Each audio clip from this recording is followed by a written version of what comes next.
Hello students and welcome back to our channel excellent learning point. तो बच्चों, आज की इस वीडियो में हम क्लास 10th का वर्कशीट नंबर 59 डिस्कस करने जा रहे हैं। ये बच्चों हमारी विज्ञान की वर्कशीट है और आज जो हमारा पार्ट है वह है मानव नेत्र व रंग बिरंगी संसार, यह रंग बिरंगा संसार। ठीक है, तो देखो यहाँ पे सबसे पहले अपवर्तन के बारे में लिखा हुआ है। अपवर्तन क्या होता है? प्रकाश के एक माध्यम से दूसरे माध्यम में प्रवेश करते समय अपने सीधे पथ से मुड़ने की घटना को अपवर्तन कहते हैं। ठीक है, हमने ये चीज़ तो पढ़ रखी थी पिछली वर्कशीट में। अब प्रिज्म क्या होता है? प्रिज्म यह सामान्यतः कांच का बना होता है। ठीक है, इसमें दो त्रिकोणीय आधार व तीन आयताकार पार्श्व सतह होती है। बच्चों, आपको ना प्रिज्म कुछ इस शेप में दिखेगा।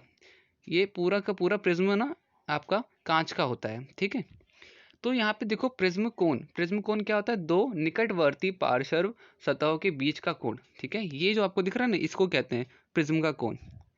इसके बाद प्रिज्म से अपवर्तन। बच्चों, प्रिज्म से अपवर्तन होता है तो ये आपका क्या है? हमने पिछले अध्याय में आयताकार स्लैब से अपवर्तन के बारे में अध्ययन किया है। प्रिज्म में से अपवर्तन उससे थोड़ा अलग है। प्रिज्म में प्रिज्म में निर्गत किरण की दिशा आपतित किरण की दिशा से भिन्न होती है। बच्चों, हमने जब पिछला देखा था, जहाँ पर हम किस चीज़ के बारे में बात कर रहे थे, तो जहाँ पर हम आयताकार स्लैब से अपवर्तन के बारे में बात कर रहे थे, तो वहाँ पर क्या था? आपतित किरणें और आपकी निर्गत किरणें बराबर होती थी, मगर यहाँ पर ऐसा नहीं है। ठीक है, इस कारण प्रिज्म से अपवर्तन के दौरान एक और रोचक घटना होती है, जिसे क्या कहते हैं बच्चों? जिसे आपका विक्षेपण कहते हैं। क्या कहते हैं? विक्षेपण। ठीक है, तो देखो बच्चों, अब यहाँ पर हम बात करते हैं विक्षेपण की। विक्षेपण क्या होता है? तो देखो, जब भी प्रिज्म से कोई एक रोशनी या फिर प्रकाश की किरण गुजरती है, तो ना वो 7 तरह तरह के रंग बाहर से निकालती है। मतलब कि अगर यहाँ से बच्चों, अगर आपका एक किरण गई तो यहाँ से 7 अलग तरह के रंग आपको दिखेंगे, जिसे यहाँ पे विबग्योर कहा जाता है। विबग्योर। ठीक है, विक्षेपण क्या होता है? देखो यहाँ पे लिखा हुआ है, विक्षेपण सूर्य का श्वेत प्रकाश जब प्रिज्म से होकर गुजरता है तो प्रिज्म श्वेत प्रकाश को 7 अवयवी रंगों रंगों मतलब कि आपका वायलेट, बैंगनी, जामुनी, नीला, हरा, पीला, नारंगी, रेड में विभक्त कर देता है। ठीक है बच्चों, तो कैसे? 7 रंगों में। यही से क्या कहते हैं? इसे विक्षेपण कहते हैं, जिसे आप आराम से याद कर सकते हो, विबग्योर। ठीक है, तो इसे क्या कहते हैं बच्चों? विक्षेपण, जहां पर एक प्रकाश की किरणें 7 तरह तरह के रंगों में बट जाती है, तो इसे विक्षेपण कहते हैं। अब इसके बाद बच्चों आपका आता है इंद्रधनुष। इंद्रधनुष कैसे बनता है बच्चों? इंद्रधनुष बनने का कारण भी यही होता है कि जो पानी की बूंदें होती हैं बच्चों, जब हल्की हल्की बारिश हो रही होती है और धूप भी होता है, तो क्या देखते हो? आपको देखने को मिलता है कि इंद्रधनुष देखने को मिलता है। ऐसा क्यों होता है? वो बूंदी की किरणें जो होती हैं, जो पानी की बूंदें होती है ना, वो बेसिकली प्रिज्म का रूप ले लेती है। गिरते वक्त वो प्रिज्म का रूप ले लेती है, और उसमें जब सूरज की किरणें गिरती हैं, तो वहां से आपको उसके ठीक दूसरी दिशा में अपोजिट आपको वहां पे क्या कहते हैं? इंद्रधनुष दिखेगा। वही चीज यहाँ पे लिखी हुई है। यह एक प्राकृतिक स्पेक्ट्रम है। यह वायुमंडल में उपस्थित जल की बूंदों द्वारा सूर्य के प्रकाश का विक्षेपण होने पर उत्पन्न होता है। मैंने आपको पहले बता दिया कि बारिश की बूंदें और सूर्य के प्रकाश से होता है। जल की छोटी बूंदें प्रिज्म की तरह कार्य करती हैं। जब सूर्य का प्रकाश इन बूंदों में प्रवेश करता है, तब अपवर्तित व विक्षेपित होता है। फिर पूर्ण आंतरिक परावर्तन के पश्चात पुनः विक्षेपित होकर जल की बूंद से निर्गत होते हुए इंद्रधनुष का निर्माण करता है।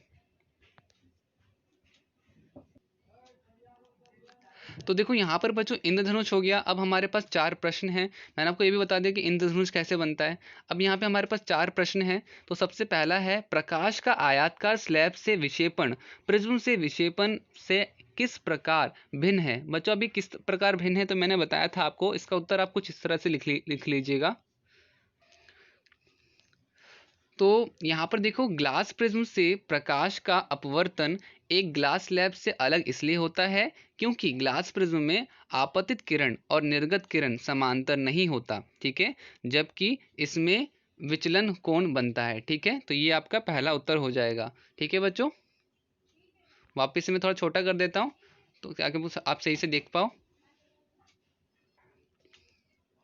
अब इसके बाद आपका प्रश्न 2 है, इंद्रधनुष का निर्माण किस प्रकार होता है? तो बच्चों, इंद्रधनुष का निर्माण आप पूरा का पूरा इसको उतार लीजिएगा। ये आपका सेकंड का आंसर हो जाएगा।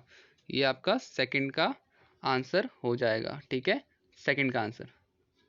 तो ये अभी हमें पूरा लिखना है। इंद्रधनुष का निर्माण किस प्रकार होता है। आते हैं अपने तीसरे प्रश्न में। तीसरा प्रश्न क्या है, आपको यहाँ पे खाली स्थान भरना है, ठीक है। तो वो भी मैं बता देता हूँ आपको। तो उत्तर 3 आपको दिख रहा होगा। लाल रंग का तरंग धैर्य सबसे अधिक होता है व बैंगनी का तरंग धैर्य सबसे कम होता है, ठीक है। ये प्रश्न उत्तर 3 हो जाएगा आपका। प्रश्न 3 क्या पूछा जा रहा है, किसी प्रिज्म का विक्षेपण कोण किसे कहते हैं। तो बच्चों यहाँ पर क्या होगा कि एक प्रिज्म में आपतित किरण और निर्गत किरण के बीच के कोण को विचलन का कोण कहा जाता है, ठीक है। तो ये हो गया हमारा बच्चों, विचलन या विक्षेपण दोनों बराबर होता है। तो ये हो गए बच्चों हमारे साइंस के पूरे प्रश्न उत्तर। उम्मीद करता हूँ सारी चीज़ें आपको अच्छे से समझ में आई होंगी। वीडियो अच्छी लगी तो लाइक शेयर कमेंट जरूर कीजिएगा, और अगर आप चैनल पर नए हो तो चैनल को सब्सक्राइब जरूर कीजिएगा। आज की वीडियो में इतना ही, बाकी मिलते हैं नेक्स्ट वीडियो में। तब तक के लिए bye bye and take care.